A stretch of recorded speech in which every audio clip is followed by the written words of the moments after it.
लेकिन अभी अनिल अंबानी जो हैं वो सीबीआई के घेरे में फंसे हुए हैं, इन्वेस्टिगेशन चल रहा है अभी।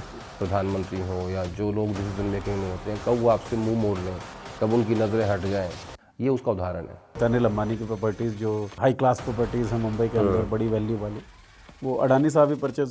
सरकार जिसको चाहती है बड़ा बनाती है, जिसको चाहती है छोटा कर देती है। लेकिन अगर मैं ये कहूँ कि नहीं, ये कभी ना कभी अंबानी इसको पीछे छोड़ देंगे या मुकेश अंबानी को पीछे छोड़ देंगे, वो मुझे नहीं लगता। एलओपी जो हैं राहुल गांधी, वो कह रहे थे कि भाई नरेंद्र मोदी चुप रहते हैं, दो कारण हैं। तो एप्स्टीन फाइल, दूसरा अडानी। कई बार मैं गांव में भी बात करता हूँ ना, मुझे जब मैं जाता रहता हूँ तो वहाँ पे भी लोग इस बारे में चर्चा करते हैं। अंदर ही अंदर सरकार के भीतर एक बड़ी भयंकर कॉर्पोरेट लड़ाई भी चल रही है। अच्छा, वो क्या?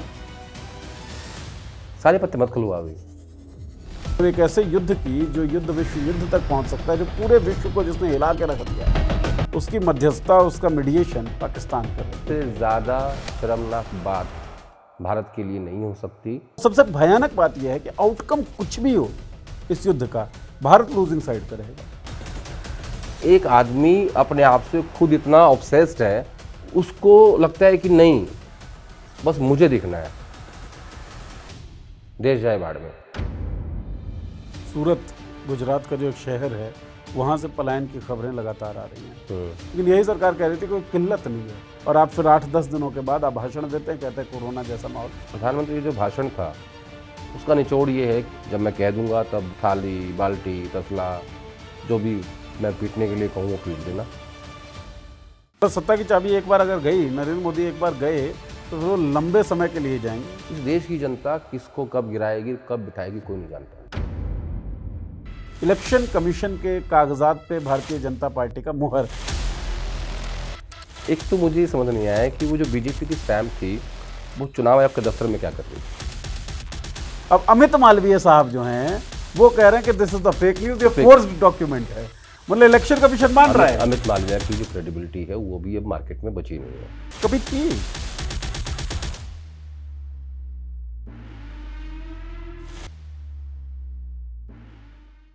नमस्कार दोस्तों, हमारे साप्ताहिक शो देखी जाएगी में आप सबका बहुत बहुत स्वागत है। चर्चा करने के लिए हमारे कंसल्टिंग एडिटर आदेश रावल जी हमारे सामने बैठ चुके हैं। बहुत बहुत स्वागत आदेश जी आपका। यात्रा करते हैं, यात्रा इस बार भी करेंगे, बातचीत करेंगे दो व्यापारियों की। दो व्यापारी जो दोनों कभी दोस्त हुआ करते थे। अभी एक के साथ दोस्ती प्रगाढ़ता जो है वो अब भी दिख रही है, एक जो है थोड़ा सा खतरे में दिख रहा है। क्यों है, उसको जानने की कोशिश करेंगे। बातचीत अमेरिका की तो होगी ही होगी, बातचीत ईरान की भी होगी, बातचीत पाकिस्तान की भी होगी कि आखिर पाकिस्तान जो है वो सरपंच बने बैठा है और हमारी हैसियत क्या है, इस बारे में हम लोग बातचीत करेंगे। तो बातचीत राज्यसभा चुनावों के बारे में भी कर लेंगे और पॉलिटिकल हैपनिंग्स जो इस देश में हो रही हैं उसके बारे में भी चर्चा होगी। तो आप सबसे गुजारिश कि पूरी चर्चा आप सब लोगों को ध्यान से सुनना है।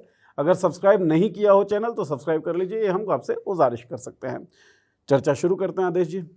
तो दो दोस्त, दोनों का नाम ए से शुरू होता है, आई पे ख़त्म होता है। दोनों के साथ ही अच्छी खासी दोस्ती बताई जाती है। एक का तो एक बहुत ज़बरदस्त फाइल में नाम आया।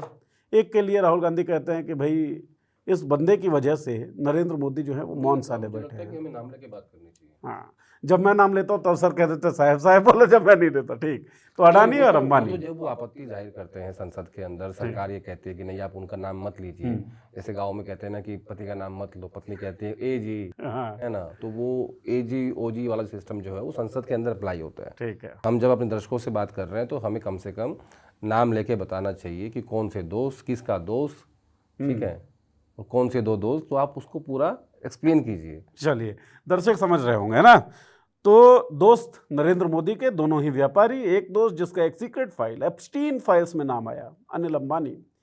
अनिल अंबानी बहुत सारी डीलिंग कर रहे थे, मेल्स में दिखा। लेकिन अभी अनिल अंबानी जो हैं वो सीबीआई के घेरे में फंसे हुए हैं, इन्वेस्टिगेशन चल रहा है आदेश जी। क्यों चल रहा है? अनिल अंबानी जो हैं वो आंखों के कांटे कैसे बन गए तारे से? कब जो बड़े साहब होते हैं किसी भी सरकार में हो, कब प्रधानमंत्री हो या जो लोग डिसीजन मेकिंग में होते हैं, कब वो आपसे मुंह मोड़ लें, कब उनकी नज़रें हट जाएं और आपके ऊपर उनका आशीर्वाद ना रहे, ये उसका उदाहरण है। अनिल अंबानी एक टाइम पे, मुझे याद है कि जब 2019 से ठीक पहले राफेल का मुद्दा आया था और जो डॉक्टर मनमोहन सिंह ने राफेल लिया था वो 520 करोड़ का एक जहाज़ लिया था, और जब सरकार बदली और सरकार मोदी जी की आई तो उन्होंने 1620 करोड़ का एक जहाज़ लिया। या जब आप डिफरेंस देखेंगे तो लगभग 1000 करोड़ से भी ऊपर का था एक जहाज़ के ऊपर। तो जिस अनिल अंबानी ने बिचौलिया बन के ये डील करी, जिसने ऐसा कांग्रेस पार्टी ने बार बार आरोप लगाया कि 30,000 करोड़ का मुनाफा यानी पैसे उनको मिले क्योंकि वो बिचौलिए थे राफेल की डील में बिटवीन डसोल्ट एंड भारत सरकार, और उनको बिचौलिया बनाया गया था क्योंकि उनका कोई एक्सपीरियंस था नहीं डिफेंस का।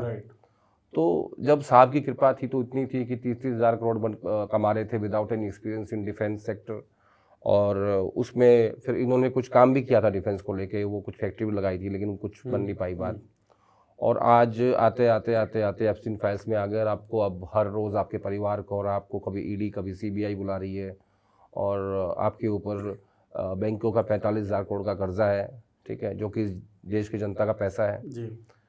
तो कायदे से तो अभी तक इनको जेल में होना चाहिए था, कायदे से, लेकिन क्योंकि एजेंसीज को फटकार सुप्रीम कोर्ट भी लगा रहे हैं और कह रहे हैं कि भैया आप इतने ऐसे कैसे किसी को छोड़ सकते हैं, तो ये रास्ता जा रहा है टुवर्ड सेटलमेंट। लेकिन बड़ा सवाल ये है कि क्या सिर्फ सरकार की या सरकार में जो मुखिया बैठे हैं उन्हीं की जो नज़रें हैं वो हट गई हैं, या इसके पीछे कोई और है? ये बड़ा सवाल लगता है मुझे। तो और जब मैं उसमें झांक के देखता हूँ तो मुझे लगता है कि वो जो दूसरे दोस्त हैं, अच्छा, जो काफ़ी करीबी हैं, जिनके पास सारा पैसा है सब लोगों का, तो लगता है कि ये उनका खेल है पूरा, और उन्होंने ही इनको इस हादसे तक पहुंचा दिया है कि आज एप्स्टीन फाइल्स में नाम होने के बावजूद आप देखो, डर नहीं है इस बात का कि कहीं बंदा अपना मुंह ना खोल दे, कि इतना दबा दिया है कि हर तीसरे दिन उनके परिवार के, उनके बेटे को या पत्नी को या उनको सीबीआई और ईडी बुला के पूछताछ कर रही है। और जहाँ तक मेरे पास जानकारी है कि शायद उन्होंने ये कह दिया है कि मैं सेटलमेंट के लिए राज़ी हूँ, अनिल अंबानी ने, कि भाई जो मेरा पैसा है मैं उसको देने के लिए तैयार हूँ। लेकिन उनके पास भी बड़ी भारी प्रॉपर्टीज़ हैं मुंबई में जी, उनके ऊपर किसी की नज़र है। अच्छा। जो बाकी ग्रुप्स की प्रॉपर्टीज़ परचेज कर रहा है, जो दिवाली हो गए हैं, जिनके ऊपर लोगों का कर्ज है, किसी के ऊपर फ्लैट्स का है, किसी के ऊपर ज़मीन का है, जो मतलब जो हाउसिंग ग्रुप्स में गए बड़े बड़े ग्रुप्स, और जो लोगों का पैसा नहीं चुका पाए, जो फ्लैट्स नहीं दे पाए, जो उनको परचेज़ कर रहा है धीरे धीरे, उसकी नज़र उनकी प्रॉपर्टीज़ पे भी है, जो अनिल अंबानी के पास प्राइम प्रॉपर्टीज़ हैं, जैसे धारावी चली गई उनके पास जी, ठीक है। तो ऐसे ही अनिल अंबानी के पास बहुत प्राइम प्रॉपर्टीज़ है मुंबई में, जिन पर नज़र है दूसरे दोस्त किसी दूसरे की, हाँ, किसी दूसरे कह रहे हैं, अभी नाम नहीं ले रहे। हाउसिंग ग्रुप की आपने जब बात की तो जेपी ग्रुप के साथ करार हुआ है दूसरे दोस्त का, मतलब करार क्या हुआ है, खरीद लिया, टेक ओवर कर लिया। जेपी एसोसिएट्स जो ये पूरा ग्रुप है, इसके ऊपर भी बहुत सारी देनदारी है बैंकों की, तो उसका पूर्ण फ़ायदा उठाते हुए हुआ क्या कि इसमें 3-4 कंपनी गई थी जी। इसमें अडानी ग्रुप था, इसमें वेदांता था, इसमें जिंदल थे, सब लोग गए थे। लेकिन फाइनली जेपी ग्रुप जो है वो, इसकी लगभग 4,000 एकड़ ज़मीन है नोएडा में जी, और लगभग 12,000 करोड़ रुपए में अडानी ग्रुप ने इसको परचेज़ कर लिया। हालांकि वेदांता ने इसको चैलेंज किया है एनसीएलटी में, लेकिन उससे कुछ होगा नहीं, क्योंकि अडानी ग्रुप ने जो बिडिंग की उसमें उसके 2 प्लस पॉइंट थे। पहला तो प्लस पॉइंट ये था कि उन्होंने कहा कि हम अभी 6,000 करोड़ रुपए आपको देंगे, मतलब आधा पेमेंट, और वेदांता दे रहा था 3800 करोड़, ठीक है। और जो वेदांता का टाइम था वो 5 साल का था फुल पेमेंट का, इन्होंने कहा हम 2 साल में कर देंगे, ओके। तो इस लिहाज से ये चला गया अडानी समूह के पास। लेकिन इसमें आप एक चीज़ देखो इंटरेस्टिंग, 4,000 एकड़ ज़मीन और 12,000 करोड़ की, यानी 1 एकड़ 3 करोड़ का नोएडा में हमारे गांव में नहीं मिलती, राइट। और जब आप नोएडा में फ्लैट लेने जाओगे ना, ठीक सा फ्लैट, 3 बेडरूम का, 3 बेडरूम प्लस स्टडी, अच्छी लोकेलिटी में, और ख़ासकर जेपी में चले जाओ, 3 करोड़ से कम नहीं मिलेगा। अभी सोचो कि 1 एकड़ में कितने फ्लैट बनेंगे, तो कितना फ़ायदे का सौदा है। और पैरेलली यही ग्रुप अडानी समूह ही सहारा को परचेज करने की बात कर रहा है। सहारा श्री के जाने के बाद जो उनके सुपुत्र हैं, जो विदेश में बैठे हुए लंदन में रहते हैं, और उनकी जो टोटल एसेट है, जो टोटल वैल्यू है ग्रुप की, मुझे लगता है उसके 10 या 15% में सारा ग्रुप भी जो है वो बिक जाएगा। और ये रुका इसलिए हुआ है क्योंकि बहुत सारे जनता के पैसे हैं जो सहारा बिल्डर ग्रुप जो सहारा का वो वाला पार्ट है, हाउसिंग सोसाइटी वाला पार्ट है, उनको पे करने हैं। तो वो मैटर सुप्रीम कोर्ट में है। तो उसको परचेज करने के लिए जो भी ग्रुप उसको परचेज करेगा सहारा को, तो उसको सुप्रीम कोर्ट की परमिशन चाहिए। जिस दिन सुप्रीम कोर्ट की परमिशन दे देगा तो मुझे लगता है कि अडानी ग्रुप इसको भी परचेज कर लेगा। मतलब अडानी ग्रुप जो है यूनिवर्सल परचेजर बना हुआ है फिलहाल। जैसे सीबीआई कहती है ना कि प्राइमा फेसी इट सीम्स। ठीक। तो साहब, आप जो अंबानी की प्रॉपर्टीज़ की बात कर रहे थे, अनिल अंबानी की प्रॉपर्टीज़ जो हाई क्लास प्रॉपर्टीज़ हैं मुंबई के अंदर, बड़ी वैल्यू वाली, वो अडानी साहब ही परचेज करने वाले हैं, उन्हीं की नज़र है। आजकल जिस हिसाब से वो अपने आप को डेवलप कर रहे हैं इंफ्रास्ट्रक्चर में, लगता तो वैसा ही है कि आपने जेपी ले लिया, आपकी नज़र सहारा पे है, आपकी नज़र अनिल अंबानी की प्रॉपर्टीज़ पे है जो कि प्राइम प्रॉपर्टीज़ हैं, धारावी आपने ले ही लिया है। लेकिन आप एक चीज़ देखो, कोई बड़ा बिजनेस सेटअप नहीं कर पा रहे अडानी जी। जैसे मुकेश अंबानी के पास क्या है, उनके पास रिफाइनरी है, वो पेट्रोकेमिकल्स में है, उनके पास जियो है। अब जब आप पूरे वर्ल्ड वाइड देखेंगे ना, तो हर बड़ा आदमी वो है जिसने कुछ डेवलप किया है, कोई ब्रांड डेवलप किया है। जैसे एप्पल है, कुछ दिखता हो, हाँ, जिसका प्रोडक्ट, ठीक है, फेसबुक है, टेस्ला है, ठीक है, स्टारलिंक है। तो किसी न किसी ने कुछ ना कुछ डेवलप किया है। मुकेश अंबानी के पास एक बड़ा भारी बिजनेस है। राइट। अडानी जी के पास क्या है? इंफ्रा। इनके पास एयरपोर्ट्स हैं, इनके पास पोर्ट्स हैं, इनके पास जेपी ग्रुप परचेज कर लेंगे, सारा को ले लेंगे, फलाना कर लेंगे, ढिकड़ा कर लेंगे। लेकिन कोई ऐसा बिजनेस नहीं नज़र आता मुझे जो बहुत लॉन्ग टर्म जो इन्होंने प्रोड्यूस किया हो। प्रोडक्ट जैसे सपोज करो कि अगर ये आईफोन वो बना दें, ठीक है, तो ये उनका हो गया। राइट।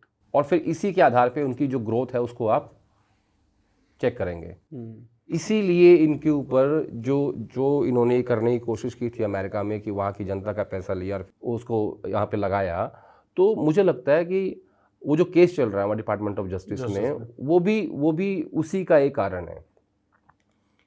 यानी शॉर्टकट्स अपनाए जा रहे हैं। मतलब ये ऐसा लॉन्ग टर्म पॉलिसी नहीं है कुछ कि आप कोई प्रोडक्ट बनाएंगे और आप उसको खड़ा कर देंगे वर्ल्ड वाइड, उसको बता भाई आज एलन मस्क के पास है ना टेस्ला, राइट, आई ना इंडिया में, तो आप जब बात करते हो कि एलन मस्क ने क्या किया, तो आपके पास होती है मार्क जुकरबर्ग ने क्या किया कि फेसबुक बनाया, भाई बनाया ना। अडानी ने क्या किया? आपने सीमेंट फैक्ट्री परचेज कर ली, आपने धक्के से एयरपोर्ट्स ले लिए, आपने पोर्ट्स बना लिए, ठीक है। तो कोई ऐसा अचीवमेंट मुझे नजर नहीं आता जिसकी मैं यहाँ बैठ के तारीफ करूं कि हाँ प्रोडक्शन जैसा कुछ नहीं लगता। भाई टाटा है, टाटा का नमक सब लोग खाते हैं ना, टाटा का नमक खाते हैं, टाटा की गाड़ियों में चलते हो, महिंद्रा की अब गाड़ियों में चलते हो, ठीक है। मुकेश अंबानी का सिम यूज मुकेश अंबानी है, हाँ, उसका सिम यूज कर रहे हैं, उनका फोन यूज कर रहे हैं, उनकी रिफाइनरी जो है वो पेट्रोल दे रही है और बल्कि यूरोप को दे रही है, और अब तो वो अमेरिका तक पहुंच गए हैं। वहां पे वो रिफाइनरी लगा रहे हैं 300 बिलियन वेनेजुएला का तेल के लिए, $300 बिलियन की। तो दिखता है ना वो। तो ये अडानी साहब जो हैं, इनका पूरा बिजनेस ऐसा दिखता है कि मान लीजिए आदेश रावल बहुत इन्फ्लुएंशियल आदमी है, अब नीरज झा को पता है कि अभी इनका इन्फ्लुएंस का सही समय चल रहा है, तो नीरज झा इनके फेवर से जो चीजें कर सकता है वो कर ले, तो उसको भी पता है कि ये समय एक बाध्य है कि 5 सालों के लिए। मुझे लगता है बहुत ज्यादा इसमें जो कंट्रीब्यूशन है वो सरकार का है। एग्जैक्टली, ठीक है ना। क्या होता है जब आपके देखिए कोई भी कॉर्पोरेट हाउस बिना सरकार के आगे नहीं बढ़ सकता, चाहे वो पहले में रिलायंस रहा हो या आज अडानी साहब हो, ठीक है। हमेशा सरकार की ज़रूरत पड़ती है, बैंकों का सहारा लेना पड़ता है, आपको बड़े बड़े लोन मिलते हैं आपको, ठीक है। अब देखो विजय माल्या भी भाग गए, ठीक है, वो भी चाहते हैं कि सेटलमेंट कर लें, लेकिन वो जो मैटर है वो पैसे से कहीं ज़्यादा है। नीरव मोदी है, संदेशरा है, मेहुल चौकसी, ठीक है, मेहुल चौकसी है। संदेशरा चाहते हैं सेटलमेंट करने के लिए, नहीं हो पा रही है अभी, जबकि वो गुजराती हैं। तो ऐसे जब आप झाके देखोगे तो मुझे लगता है कि सरकार जिसको चाहती है बड़ा बनाती है, जिसको चाहती है छोटा कर देती है। उसमें एक बहुत बड़ा रोल होता है बैंकों का कि कौन सा बैंक आपको कितना लोन कहाँ पे दे रहा है। जब आप इनकी टोटल नेटवर्थ देखते हैं इन उद्योगपतियों की, उसके साथ साथ आपको ये देखना चाहिए कि इनके ऊपर कितना बैंकों का कर्जा है, कितने भारतीय बैंकों का है, कितने बाहर के बैंकों का है। अब जैसे अडानी समूह को विदेशों में दिक्कत आ रही है, वहाँ से इनको सपोर्ट नहीं मिल रहा है क्योंकि इनकी जो गुडविल है वो थोड़ी सी हार्म हुई है। अमेरिका वाले केस से हार्म हुई है। ऑस्ट्रेलिया में जो उन्होंने खदान ली थी उससे थोड़ी सी वहाँ पे प्रोटेस्ट हो गए हैं। ठीक है। बांग्लादेश में जब ये लोगों ने वहाँ विद्रोह कर दिया तो इनका जो पावर प्लांट था वहाँ उस पर प्रॉब्लम आई है। ठीक है। अब ये वही जो पावर प्लांट जो वहाँ बिजली भेज रहा था बांग्लादेश में, वो झारखंड में देने की बात हो रही है। शायद वो डील हो गई होगी, मुझे इसका अपडेट नहीं पता है अभी। तो वहाँ उसको देने की बात हो रही है। तो बेसिकली सरकार के सहयोग से आप जो भी हैं, आपने जो ये इतना बड़ा एम्पायर खड़ा किया है उसमें बहुत बड़ा रोल सरकार का है। हाँ, और शॉर्ट टर्म एम्पायर है वो, क्योंकि लॉन्ग टर्म जो होगा सरकार के सहयोग से आप आगे बढ़ेंगे, लेकिन अपना प्रोडक्ट आप कुछ स्टेब्लिश कर लेते हैं तो आप सस्टेनेबल ग्रोथ करते हैं। लेकिन अगर मैं ये कहूँ कि नहीं, ये कभी ना कभी अंबानी इसको पीछे छोड़ देंगे या मुकेश अंबानी को पीछे छोड़ देंगे, वो मुझे नहीं लगता। या एग्जैक्टली, क्योंकि मुकेश अंबानी वगैरह या धीरू भाई अंबानी सपोर्ट पाके बिजनेस स्टार्ट तो किया, लेकिन फिर अपना प्रोडक्ट लाए और मार्केट में स्टेब्लिश हुए। ये साहब तो बिचौलियापन जो होता है, मतलब देहाती भाषा में अगर कहें कि हाँ भाई इसके जुगाड़ से इसका जुगाड़ और दो लोगों को मिला दो, पैसा कमा लो, ऐसा कुछ है। इनको सरकार के डंडे का बहुत फायदा मिल रहा है। इसको ऐसा सिंपल भाषा में बोल देते ताकि हमारे दर्शक समझें, और जो हमारे ग्रामीण दर्शक है उसको बेहतर तरीके से समझेंगे डंडा सरकार का क्या होता है। सरकारी डंडे में बड़ी ताकत होती है। अच्छा, वो ताकत जब वो चलता है तो उसकी आवाज़ नहीं आती, उसको दूर से मार सकते हैं, नज़दीक जाने की ज़रूरत नहीं पड़ती। और ऐसे कई सारे उदाहरण भी आए हैं कि जब कई सारे लोगों ने इस बात को रेज़ भी किया संसद के अंदर कि कैसे कई सारी सीमेंट फैक्ट्रीज़ का हॉस्टाइल टेक ओवर हुआ, कैसे एक मीडिया हाउस का हॉस्टाइल टेक ओवर हुआ। ठीक है, वो सब हमारे सामने है जी, वो छुपा थोड़ी है किसी से। अच्छा, ये तो ऐसा तो है नहीं कि मैं कुछ ऐसी बात बोल रहा हूँ कि जो मार्केट में नहीं है। सबको पता है कि एनडीटीवी कैसे बिका, that was hostile takeover. Rajasthan की एक सीमेंट फैक्ट्री कैसे बिकी, सबको पता है।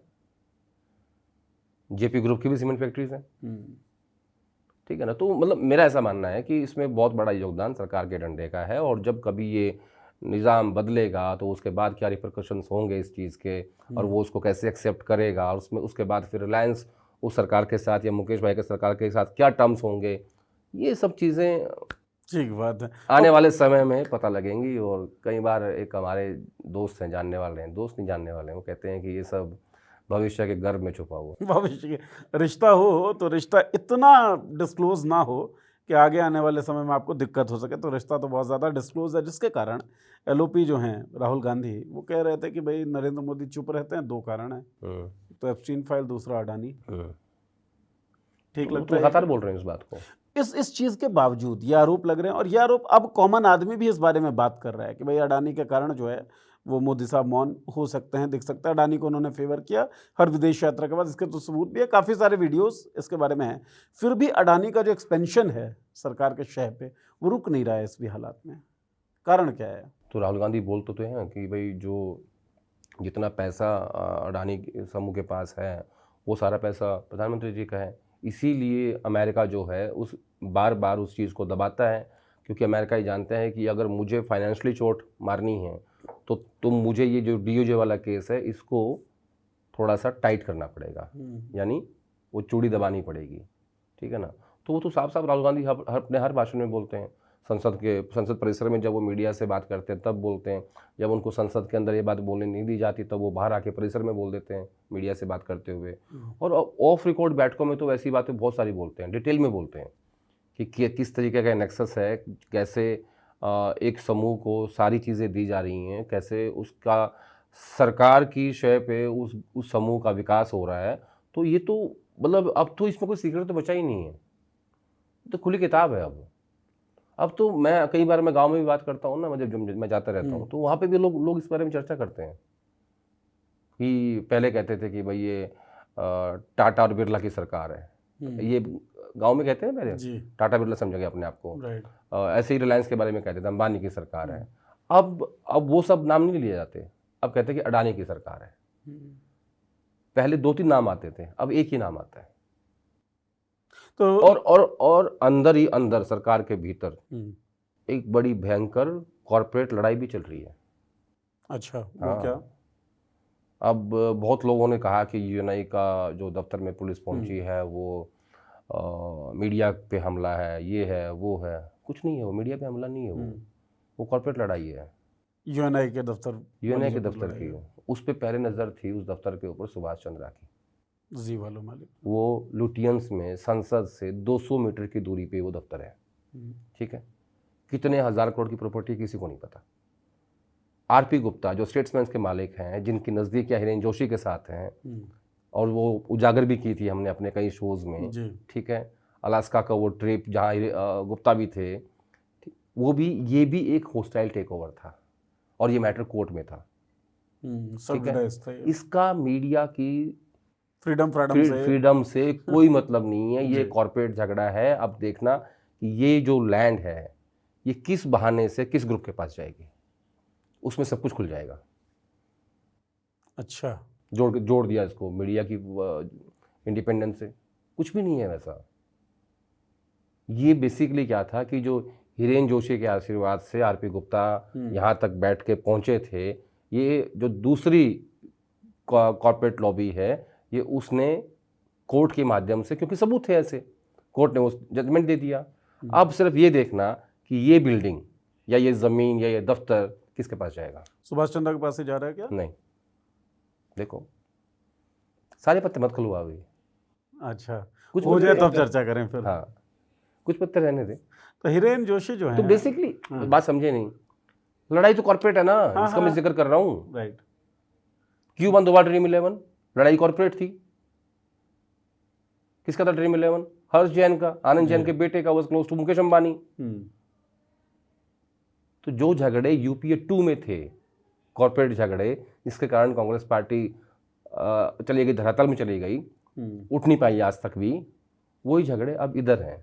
फर्क इतना है कि यूपीए 2 में वो रिपोर्ट होते थे, अब रिपोर्ट नहीं होते। अच्छा, देखिए कॉर्पोरेट के 2 धड़े, हम जैसे लोग रिपोर्ट कर देते हैं। कॉर्पोरेट के 2-3 धड़ों की जो 2 धड़ों की जो आप बात कर रहे हैं कि कॉर्पोरेट का झगड़ा है, तो हर धड़े का एक पॉलिटिकल लीडर भी होगा, मतलब जो उसकी आवाज उठाता होगा।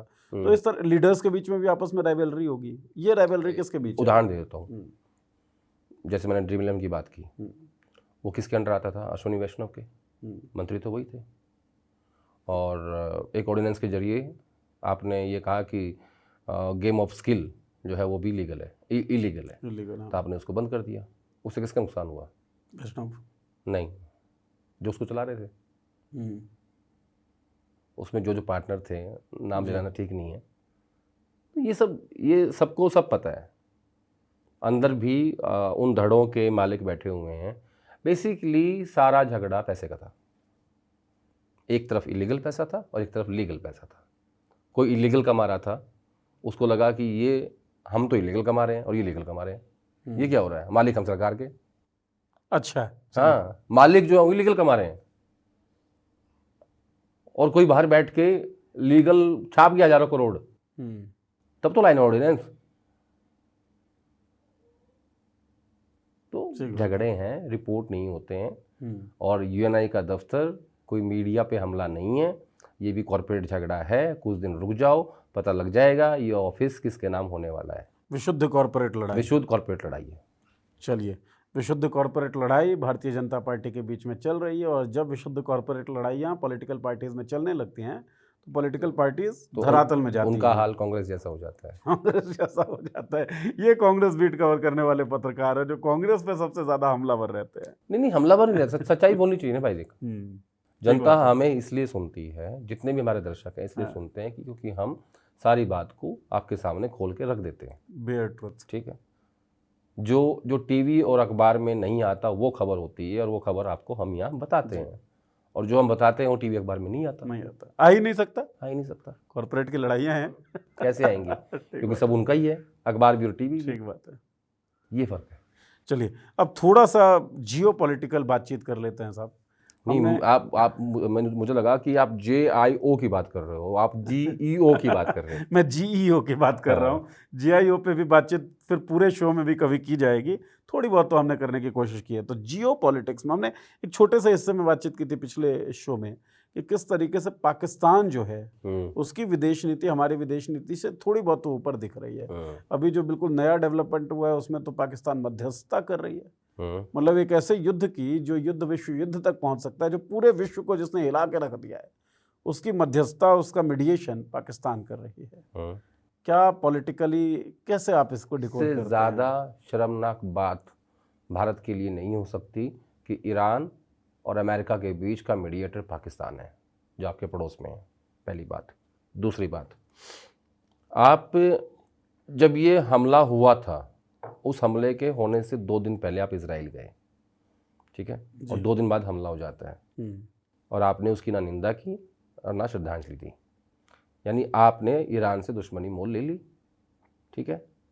अब पाकिस्तान उनके लोगों से बात कर रहा है, और ना ही आपने ईरान के सुप्रीम लीडर के असैसिनेशन पे एक शब्द कहा। जब आपको लगा कि नहीं, हमारे यहाँ गैस की और पेट्रोल की किल्लत हो सकती है, तब जाके आपने उसको कंडेम किया।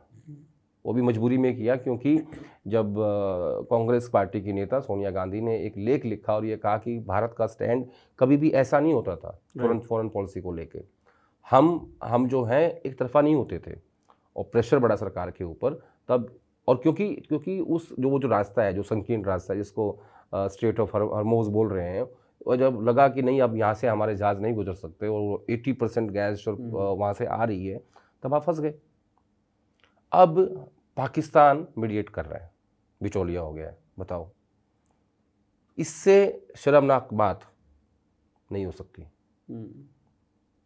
और पाकिस्तान की क्या गजब की फॉरेन पॉलिसी है। अमेरिका उनको ये कह रहा है कि तुम बात करो, और ट्रंप जेडी वैंस को भेज रहे हैं, वाइस प्रेसिडेंट को, और असीम मुनीर, वहाँ की जो आर्मी चीफ हैं, जिनके ऊपर आईएसआई का मतलब आशीर्वाद रहता है, उनसे ट्रंप बात कर रहे हैं कि आप इसको इनिशिएट करो। और इन्हीं असीम मुनीर को बुला के उन्होंने लंच कराया था अपने व्हाइट हाउस में, ऑपरेशन सिंदूर के बाद, ठीक है। और उसके बावजूद भी ट्रंप साहब हमें डिक्टेट कर रहे थे और हम उनकी बात मान रहे थे। अब ना रशिया हमें डिस्काउंटेड ऑयल दे रहा है, जो हमें पहले देता था। चाइना पहले से ही पाकिस्तान के साथ है। ऑपरेशन सिंदूर में उन्होंने जो हमारे जहाज़ गिरे, उन्होंने गिराए। ये तो भारत की आर्मी ने खुद माना था। जो भारत की सेना है, जो डीजीएमओ की प्रेस कॉन्फ्रेंस हुई थी, उन्होंने खुद कहा था कि हम पाकिस्तान से नहीं, हम चीन से लड़ रहे थे, ठीक है। ये तो ऑन रिकॉर्ड ही है, हम तो कुछ नहीं कह रहे इसमें। चाइना आपकी ज़मीन कब्जा कर रहा है, अमेरिका आपको डिक्टेट कर रहा है, लेकिन ईरान आपका दुश्मन हो गया, जहाज आपके वहाँ फंसे खड़े हुए हैं, और यहाँ आप संसद में संबोधित करके क्या बोल रहे हो कि देश ने कोरोना में भी साथ दिया था और अभी भी हमें तैयार रहना है। यानी आपने हाथ खड़े कर दिए। कुल मिला के आपको हाथ खड़े नहीं करने पड़ते अगर आप बैलेंस फॉरेन पॉलिसी रखते तो। ठीक बात है। जबकि वो तो प्रधानमंत्री हैं, बड़े आदमी हैं, और एक पूरा सिस्टम होता है फॉरेन पॉलिसी के लिए। हमारे एम्बेसडर्स होते हैं, एक्सपर्ट्स होते हैं, एक विदेश मंत्रालय है, उनको ज़्यादा पता है मुझसे। मेरा सब्जेक्ट नहीं है ये, मैं बार बार कहता हूँ ये बात। लेकिन ये जो दिख रहा है ना, ये तो कॉमन सेंस है यार। Common sense, exactly. मतलब ये तो हर घर परिवार जो है, आप इसको नमूना मान लीजिए। Which is not common in this government. ठीक बात है। अच्छा, एक चीज आपने बोला सबसे अब हमने हासिल क्या किया? क्या हासिल किया हमने? हम महंगा तेल परचेज करेंगे रूस से दोबारा, क्योंकि हमें अमेरिका ने 1 महीने के लिए अनुमति दी थी, रियायत दी थी, ठीक है। वो इस दौरान हमारे ऊपर टैरिफ नहीं लगाएगा। देखो, पेनल्टी टैरिफ नहीं लगेगा। पेनल्टी टैरिफ डिक्टेट कर रहा है एक एक चीज को। और दूसरी तरफ तो अब हमने हासिल क्या किया? अमेरिका डिक्टेट कर रहा है, रशिया डिस्काउंटेड तेल नहीं दे रहा, चाइना ज़मीन पे कब्जा कर रहा है, साथ दे रहा है पाकिस्तान का, पाकिस्तान मीडिएट कर रहा है between Iran and America. Iran हमारा दुश्मन वैसे हो गया है। हम कहाँ खड़े हैं बताओ? अलग थलग कहाँ खड़े हैं हम? आसपास कोई, मैं वही सोच रहा था जब आप कह रहे हैं ना, सबसे शर्मनाक बात तो यह है कि पाकिस्तान मीडिएशन कर रहा है, और सबसे भयानक बात यह है कि आउटकम कुछ भी हो इस युद्ध का, भारत लूजिंग साइड पे रहेगा, भारत का नुकसान ही होगा। मान लीजिए नया वर्ल्ड ऑर्डर बनता है, मान लीजिए चाइना जो है वो इमर्ज होता है सुपर पावर के तौर पर, ये भी तो हमारे लिए खतरा ही है ना, कि एक पड़ोसी जो लगातार हमको एग्रेस कर रहा था, जिसके खिलाफ हम अपने सेना को क्लैरिटी नहीं दे पाए थे कि भाई एक्शन लेना है या नहीं लेना है, वो जो किताब की पूरी बात चली नरवणे साहब की, वो सुपर पावर अगर बनता है तो हमारी हैसियत तो वैसे ही डाउन हो जाएगी। बना क्या सुपर पावर उसको? इस वर्ल्ड की 3 बड़ी पावर्स ने मिलके, रूस, चीन और अमेरिका और अब ईरान भी, इन सब ने मिलके पाकिस्तान को हमारे यहाँ और ज़्यादा मजबूत कर दिया है जी। ठीक है, सबको पता है कि ये एक टेररिज्म स्पॉन्सर्ड स्टेट है, ठीक है, सबको पता है। बावजूद उसके आर्मी चीफ को बुला रहे हैं, बावजूद उसके उसी दौरान उनको लाखों अरबों रुपए दिए जा रहे हैं, अमेरिका ने दिए, वो कहाँ यूज़ होंगे? हमारे खिलाफ तो यूज होंगे ना। यानी आपने सिर्फ खोया है, कुछ नहीं पाया आपने किसी से भी। आपने पाई हैं वो कुछ झप्पियां एक तरफा। जो वो खींच वो खींच के वो आप ले आपसे रहे थे। वो आपको झप्पी पाना नहीं चाहते। जी। वो कुछ झप्पियां, वो कुछ बनावटी हंसी और वो फोटोग्राफ्स, बस। और क्या पाया आपने? एक बच्चे को भी पता है कि आपको इस ऐसी स्थिति में क्या करना चाहिए था, ठीक बात है। लेकिन एक आदमी अपने आप से खुद इतना ऑब्सेस्ड है कि उसको लगता है कि नहीं, बस मुझे दिखना है, देश जाए भाड़ में।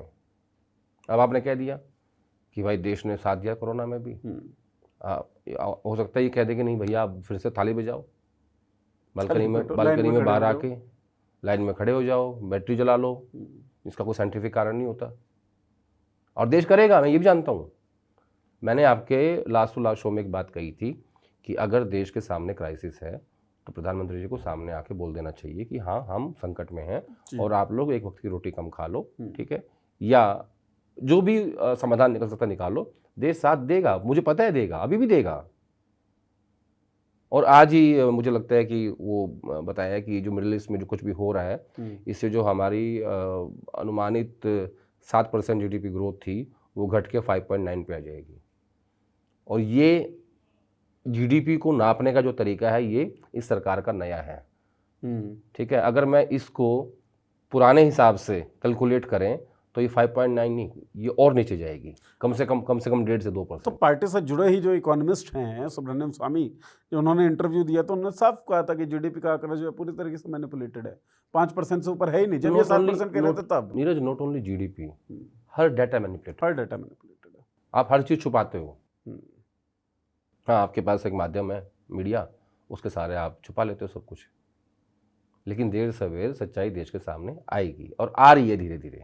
अच्छा, लास्ट टू लास्ट शो का जो आपने जिक्र किया जिसमें हम लोगों ने ये बातचीत की थी कि स्थिति नाजुक है, वो दिख रही है, तो नरेंद्र मोदी को सामने आना चाहिए, क्लैरिफिकेशन देना चाहिए। एक भाषण नरेंद्र मोदी ने दिया, क्लैरिफिकेशन नहीं, एक्शन प्लान बताना चाहिए। एक्शन प्लान भी नहीं, देश के सामने क्या चुनौतियां हैं, देश कहाँ खड़ा हुआ है, इस मिडिल ईस्ट के युद्ध की क्या रिपरकशंस हमारे ऊपर आने वाले हैं और हमें अब आगे क्या करना है। वही एक्शन प्लान क्या होगा उनसे। एक्शन प्लान से कहीं ज़्यादा ये है, अब आप देखो, अब आप डाटा उठा के देख लो, हरदीप पुरी ने क्या कहा कि हमारे पास कितना स्टॉक है, प्राइम मिनिस्टर ने क्या कहा संसद में, यहाँ कितना स्टॉक है। हरदीप पुरी का हर इंटरव्यू का डाटा और PM का डाटा सब मिसमैच है, सब।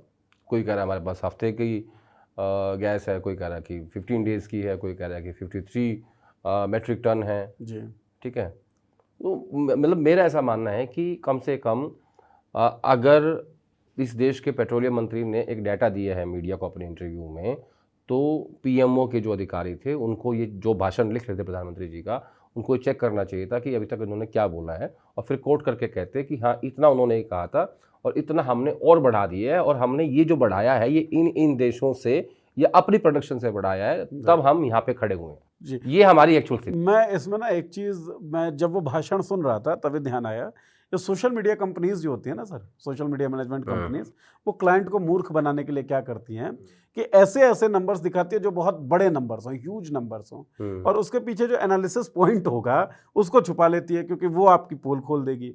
तो नरेंद्र मोदी ने अपने भाषण में 53 MMT का यूज़ किया कि 53 मिलियन मेट्रिक टन जो है वो हमारा रिजर्व है। हमारा कंजम्पशन कितना और कितने दिनों का ये बताओ ना भाई।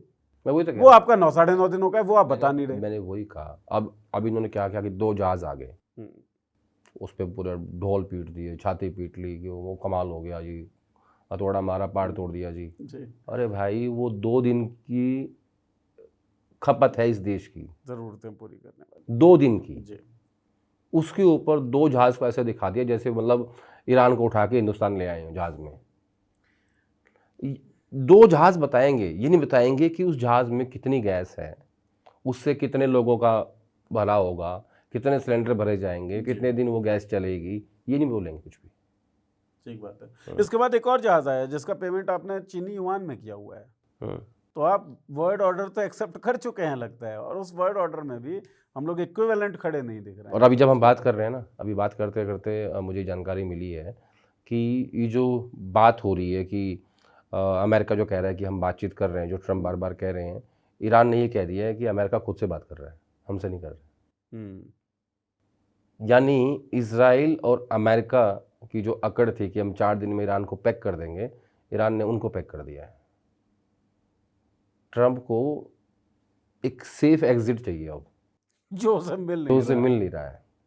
और उधर पाकिस्तान के जो प्राइम मिनिस्टर हैं वो यूएई, कतर, ये जो जितने भी खाड़ी के गल्फ नेशंस हैं, उन सब से फ़ोन कर करके बात कर रहे हैं और ये मैसेज दे रहे हैं कि देखो मैं हूँ बिचौलिया बिटवीन ईरान एंड अमेरिका।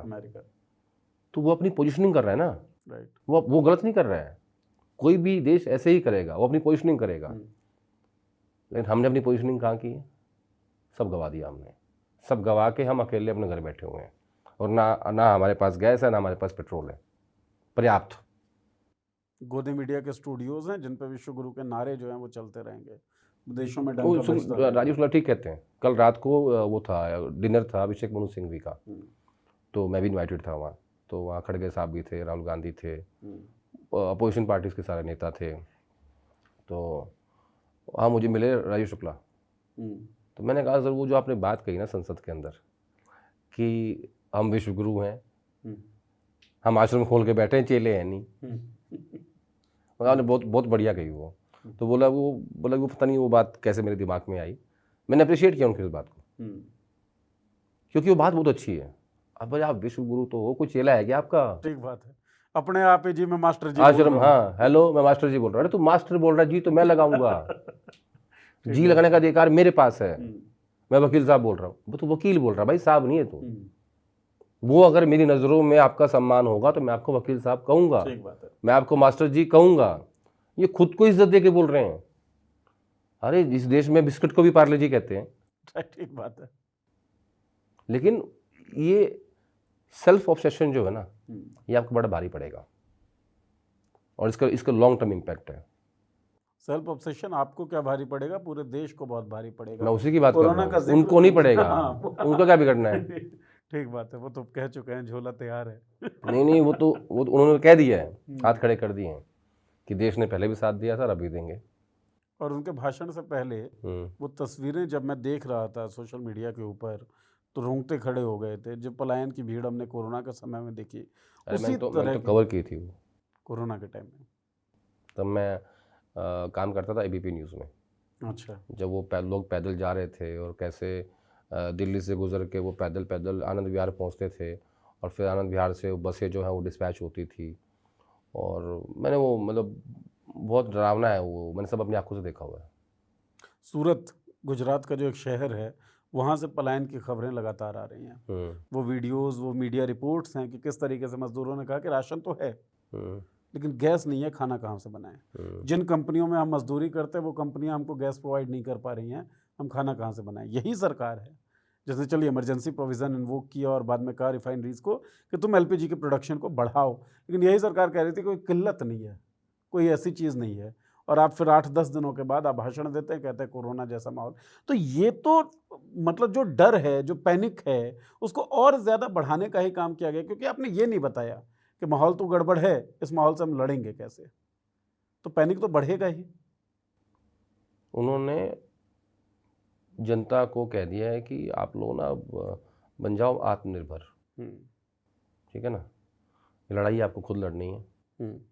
सूरत से लेके और मणिपुर तक लगभग उस भाषण का जो निचोड़ है वो मुझे ये समझ में आया है। समस्या है, इस समस्या से बाहर निकलने में टाइम लगेगा, ठीक है। और ये तो शुक्र है कि अभी 5 राज्यों की इलेक्शन है, नहीं तो पेट्रोल प्राइस और डीजल प्राइस कहाँ जाते आप सोच भी नहीं सकते। कालाबाजारी कितनी बढ़ जाती। अभी तो सरकार ने अंकुश लगा रखा है, कुछ थोड़ा बहुत सिस्टम चल रहा है अभी, लेकिन फिर भी हो रही है। तो मुझे लगता है कि प्रधानमंत्री जो भाषण था उसका निचोड़ ये है कि आप लोगों को अपना जीवन यापन खुद देखना है, जैसा आपने कोरोना में देखा था। जब मैं कह दूंगा तब थाली, बाल्टी, तसला जो भी मैं पीटने के लिए कहूँ वो पीट देना, मेरा मान सम्मान रख लेना, क्योंकि देश उनकी बात मानता है। ये मैं इसमें मुझे कहने में कोई गुरेज नहीं है। अपील है। अपील है उनकी।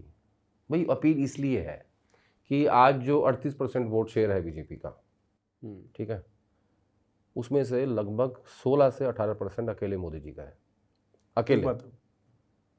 अदरवाइज बीजेपी तो 20-22% की पार्टी थी। तो जब मैं ये सोचता हूँ कि ये जिस दिन मोदी जी को हटाने की बात कर रहे हैं जो लोग पार्टी के अंदर, ऐसा कौन सा नेता है जो 16 से 18% वोट जो है वो ले आएगा? एक भी नहीं है। भले कह रहे हो योगी जी हैं या अमित शाह जी हैं या फडणवीस जी हैं, कोई नहीं है। मतलब सत्ता की चाबी एक बार अगर गई, नरेंद्र मोदी एक बार गए, तो फिर वो लंबे समय के लिए जाएंगे, ऐसा कुछ नहीं। राजनीति में इस तरह का प्रेडिक्शन नहीं हो सकता कि कौन कितने समय के लिए जाएगा। और मैंने बहुत सालों में सुनी कि पिछले 12 साल में कि कांग्रेस मुक्त भारत होगा, नहीं हो पाया ना। कांग्रेस उस खराब टाइम से बाहर आ गई, आज 100 सीटों पे खड़ी है लोकसभा की। तो किसी भी राजनीतिक विचारधारा को मारना इतना आसान नहीं होता, चाहे वो आरएसएस की हो, चाहे वो कांग्रेस की हो, चाहे वो अरविंद केजरीवाल हो, चाहे वो डोनाल्ड ट्रंप हो, ठीक है। तो मेरा ऐसा मानना है इसमें कि विचारधारा नहीं मरती, उसमें बहुत टाइम लगता है। अब देखो लेफ्ट पार्टीज आज भी है ना, ठीक बात है, भले ही बंगाल में साफ होगी, केरल में तो है, सरकार है उनकी। तो एक लंबा समय चाहिए होता है किसी भी विचारधारा को खत्म करने के लिए। और हमारे जो लोग हैं वो बड़े डिफरेंट हैं।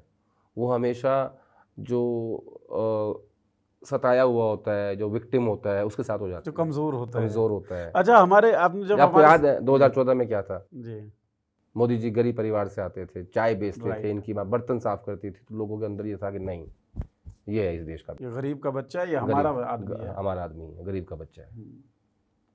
सिर पे बिठा लिया, आज ही बिठाया हुआ है। जिस दिन किसी दूसरे नेता के बारे में ये मैसेज चला जाएगा, नहीं यार ये ठीक है बेचारा, जैसे इसमें आप ये भी देखिए, राहुल गांधी के खिलाफ जो परसेप्शन था कि पप्पू वाली छवि जो बनाई गई है, फैब्रिकेट की गई है, और जब वो आदमी पैदल चलता है पूरे देश में, तो एक सेंसिटाइजेशन लोगों के दिमाग में, अरे पैदल चल रहा है, मेहनत कर रहा है, तो मेहनत के कारण फिर वो पूरा परसेप्शन जो टूटता है। तो लोग जो हैं वो मेहनत को भी देखते हैं और आपके बैकग्राउंड को भी देखते हैं। दूसरा ये भी देख रहे होंगे कि कहीं ना कहीं यार इसको बेचारे का बहुत साल हो गया घूमते हुए। जिस दिन जनता की नज़रों में राहुल गांधी बेचारा बन गया कि यार इसके साथ गलत हो रहा है, उस दिन सिर पे बिठा लेगी। इस देश की जनता किसको कब गिराएगी, कब बिठाएगी, कोई नहीं जानता। उसका उदाहरण है प्राइम मिनिस्टर मोदी, जिसके लिए अरविंद केजरीवाल बार बार ये कह रहे हैं कि जनता का मोह भंग हो चुका है, अब ये बहुत जल्दी जाने वाले हैं। देखो एक बात तो मुझे क्लैरिटी है, 29 का चुनाव मोदी जी के चेहरे पे ही होगा। 2029 का चुनाव।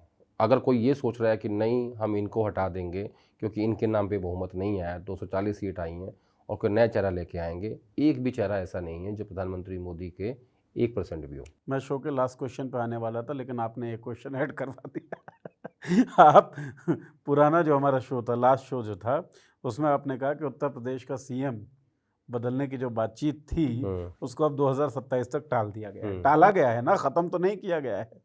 राजनीति में कुछ खत्म नहीं होता नीरज, याद रखना ये बात। तो 27 के चुनाव के बाद क्या रणनीतियां ऐसी कुछ नहीं होंगी कि मोदी को रिप्लेस किया जाए? एक साल का प्रेडिक्शन हिंदुस्तान की पॉलिटिक्स में नहीं होता। लेकिन आप तो 2029 का कर रहे हैं ना। मैं इसलिए कह रहा हूँ, ये मेरी सोच है, व्यक्तिगत सोच है कि मोदी बीजेपी से बड़ा ब्रांड है, उनका अपना एक वोट बैंक है जिसको मैं 16 से 18% मानता हूँ, ठीक है, और बीजेपी का वोट बैंक में मानता हूँ 20 से 22%, 2% का मार्जिन लेके चल रहा हूँ, ठीक है।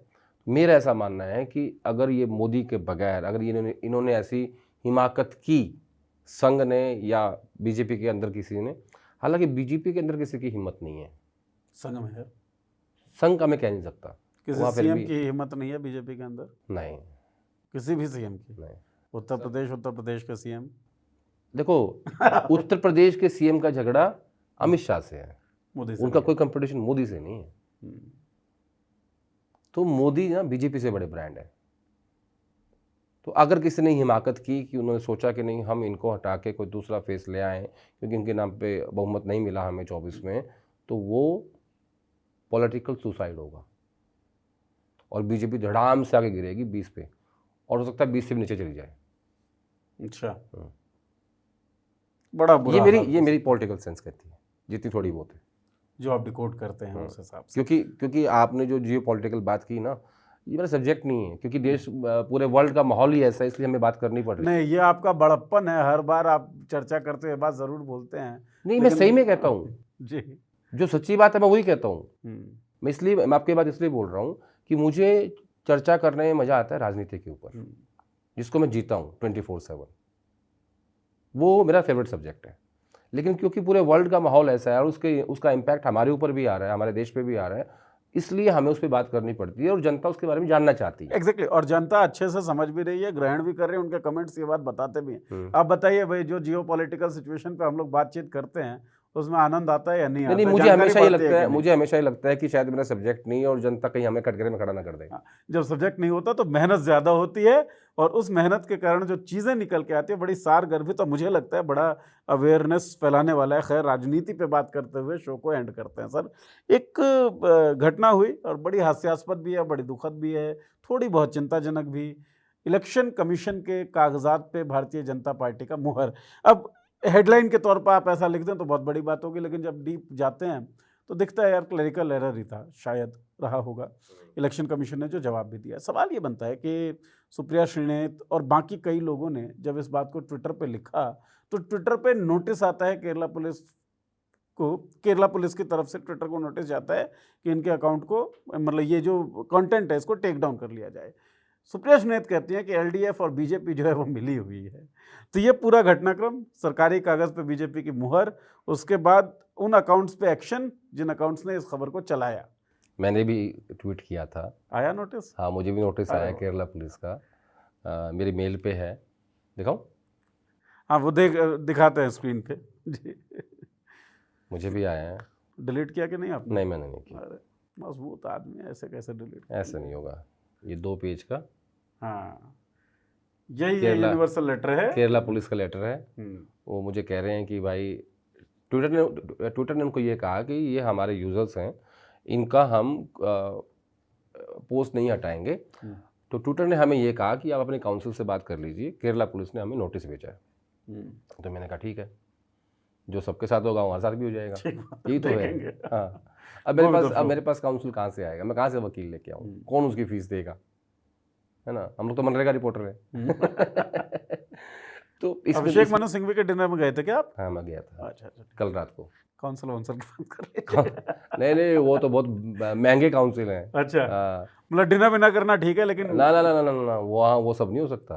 प्रोफेशनल काम नहीं? ना, उनकी तो एक अपीयरेंस ही लाखों की है। अच्छा, हाँ, तो ये तो गोदी मीडिया वाले अफोर्ड कर पाएंगे। तो मैं ये कह रहा था कि एक तो मुझे समझ नहीं आया कि वो जो बीजेपी की स्टैम्प थी वो चुनाव आयोग के दफ्तर में क्या कर रही थी, पहली बात। दूसरी बात, चुनाव आयोग की साख पहले ही दांव पे है। एग्जैक्टली, ठीक है, उसके ऊपर बहुत सारे सवाल उठे हुए हैं पिछले इन कुछ महीनों में, सालों में। चुनाव आयोग ऐसी गलती अफोर्ड नहीं कर सकता। ठीक बात है। और ये गलती, इसके लिए छोटा वर्ड है, अंग्रेजी में कहोगे ब्लंडर, वो भी छोटा है। तो आपकी साख जनता की नज़रों में गिरी हुई है, और उस दौरान जब आपकी आधिकारिक चिट्ठी पे बीजेपी की स्टैंप लगती है तो मेरे मन में ख्याल आता है कि चुनाव आयोग ने कहा होगा कि साहब काय चिंता करते हो, आपको क्यों परेशान करना, स्टैंप हमें ही दे दो, हम ही रख लेते हैं, जब जरूरत होगी मार लेंगे। तो परिस्थितियां चुनाव आयोग के अनुकूल नहीं थी, इसलिए ये खबर इतनी बड़ी बनी। और दूसरा, जिस किसी ने भी ये कहा कि नहीं आप पुलिस को कह के इनको नोटिस भेजो, वो और बड़ी मूर्खता की।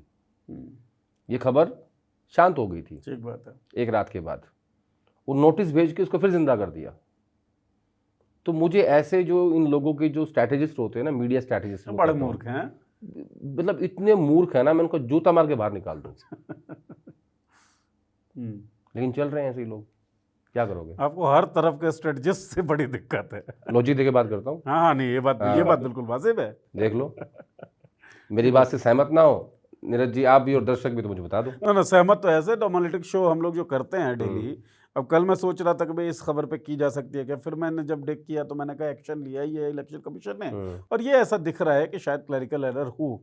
फिर जब मैंने देखा कि यार नोटिसेस वगैरह गए हैं जिन लोगों ने खबर छापी, गलती तो हुई है ना आपसे, और गलती क्या, वो तो पाप है, क्योंकि दिक्कत यही है कि भरोसा आप पे टूट रहा है और आप वो संस्था है जिसके कारण लोकतंत्र कायम है, बरकरार है, तो आप भरोसा नहीं या अफोर्ड नहीं कर सकता जो आप बात कर रहे हैं। मैंने बहुत बार एक बात कही है कि जब जब चुनाव आयोग पे सवाल खड़े हों तो उसको देश की जनता पे भरोसा बनाए रखने के लिए सामने आके जवाब देने चाहिए, बहुत गंभीरता प्रेस से। कॉन्फ्रेंस करनी चाहिए, बताना चाहिए कि कैमरों के सामने कि भैया ये सवाल उठाए हैं हमारे ऊपर, जी। इसका ये जवाब है। एग्जैक्टली। क्योंकि आपके ऊपर इस देश की जनता को ये भरोसा है कि मैं अपना वोट जिस पार्टी को दूंगा वो वहीं पहुंचेगा, ठीक है। और उस दौर में चुनाव आयोग के आधिकारिक चिट्ठी पे अगर बीजेपी की स्टैंप लगी हुई है तो वो आपके ऊपर कई सारे सवाल खड़े करती है और वो बात रिपोर्ट होगी। ठीक बात। और जब वो ट्विटर पे रिपोर्ट हुई तो वो इतनी रिपोर्ट हुई कि ये लोग समझ नहीं पाए और उल्टा फिर पुलिस से नोटिस भिजवा दिया। अब मेरे पास नोटिस आ गया पुलिस का, क्या करोगे, मेरा जेल भेज दोगे? अब इस पे हम लोगों ने चर्चा और कर ली। हाँ। और ये चर्चा तो बढ़ेगी ही बढ़ेगी। क्या करेगी केरल पुलिस ठीक मेरा? बात है। कौन सा आदमी मार दिया मैंने? एक खबर थी जो सच्ची खबर है, उस पे बीजेपी की स्टैंप है, उसको मैंने ट्वीट किया है, क्या करोगे मेरा? जेल भेज दोगे? ठीक बात है। गलती खुद कर रहे हैं, धमका उल्टा हमें रहे हैं, ऐसा नहीं होता। अच्छा, इस पूरे कांड में एक और चीज जो है ना, जो आंखें खींच रही है अपनी तरफ, वो ये है कि भारतीय राष्ट्रीय कांग्रेस का जो ऑफिशियल ट्विटर अकाउंट है, उसने चिट्ठी डाली, कुछ कुछ सवाल पूछे जो जैसे आलोचना कर सकते वैसे की। अब अमित मालवीय साहब जो हैं वो कह रहे हैं कि this is the fake news, ये फोर्स्ड डॉक्यूमेंट है, मतलब इलेक्शन कमीशन मान रहा है। अमित मालवीय की जो क्रेडिबिलिटी है वो भी अब मार्केट में बची नहीं है। कभी थी, स्टार्टिंग में तो थी। अच्छा, अब धीरे धीरे जिस हिसाब से उसने हर बात को झूठ साबित करने में वो लगे रहते हैं ना, उनकी क्रेडिबिलिटी बहुत डाउन हो चुकी है और वो लंबे समय तक इस पद पे रह चुके हैं। बीजेपी को चाहिए कि वो किसी नए चेहरे को लेके आए, छुट्टियों पे भेजे, इनको जो है थोड़ा दिन आराम करने दें। एक मैंने बड़ी इंटरेस्टिंग पोस्ट देखी, बस आखिरी लाइन बोल रहा हूँ एक। जब मैंने वो देखा तो किसी ने ट्वीट किया था, गंगाधरी शक्तिमान है तो वो मुझे बड़ी अच्छी लगी। तो आप बताइए, गंगाधर कौन, शक्तिमान कौन? दर्शकों से मैं गुजारिश करता हूँ गंगाधर और शक्तिमान का भेद ज़रूर बताएं। और जो स्थितियां चल रही हैं, आप लोगों से एक खास रिक्वेस्ट है, अलग अलग शोज़ में हम जियोपॉलिटिकल जो सिचुएशन अभी चल रही है और उसका जो इम्पैक्ट भारत पे पड़ रहा है उस पर हम लोग बातचीत करते हैं। तो कोई धरातलीय दिक्कत जिससे आप जूझ रहे हो, जैसे एलपीजी की किल्लत हो रही है, क्या पेट्रोल डीजल की दिक्कत आपको पर्सनली हो रही है, तो वो सारी चीज़ें आप इस वीडियो के कमेंट सेक्शन में भी लिख सकते हैं या फिर मेल आईडी आप नोट कर लें, NEERAJ@politics.in। आप मेल भी कर सकते हैं अगर कोई दिक्कत ख़ास तौर पे आप झेल रहे हो तो। बहुत बहुत शुक्रिया ये चर्चा सुनने के लिए। चर्चा कैसी लगी ये भी आपको बताना है, हम तो निवेदन कर सकते हैं हाथ जोड़ के। बहुत बहुत शुक्रिया आदेश जी आपका चर्चा करने के लिए, धन्यवाद।